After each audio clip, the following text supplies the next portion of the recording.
Le panel de haut niveau sur les mécanismes de financement innovants pour la gestion durable des terres a été un partage d'expériences entre les établissements financiers et des partenaires au développement, dont le Fonds vert pour le climat et l'Institut mondial pour la croissance verte.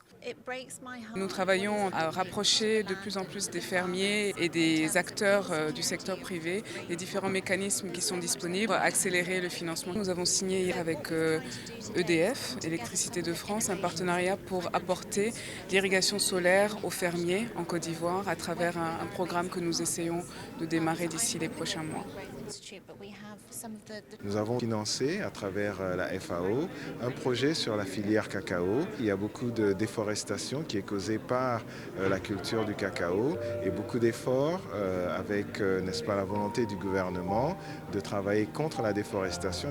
Et nous avons encore beaucoup d'autres projets. Cela se concentre en particulier sur l'agriculture, sur la lutte contre la déforestation ou la réforestation, la lutte contre la dégradation des terres. Ça fait partie des priorités que le gouvernement de Côte d'Ivoire nous a signalées, pour lesquelles on devrait donc se concentrer. Les finances publiques sont insuffisantes pour répondre aux besoins des pays en développement dans le cadre de la Convention des Nations Unies sur la lutte contre la désertification.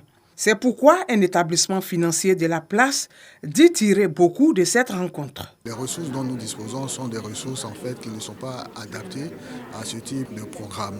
Et donc il était important pour nous de pouvoir nous aligner au travers de la mise aux normes de notre organisation et venir profiter de l'expérience de ces institutions, à savoir GDI et le Fonds vert climat, pour profiter également de leurs guichets. Parce que ces guichets-là nous permettent d'avoir des crédits à des taux concessionnels assez bas, mais aussi sur des maturités assez longues, allant sur des durées au-delà de 10 ans, chose que nous n'avons pas dans le cas des financements classiques. En marge de la COP15, d'autres rencontres sont prévues pour toujours échanger sur les opportunités de financement des activités liées à la protection des ressources naturelles et à la dégradation des terres.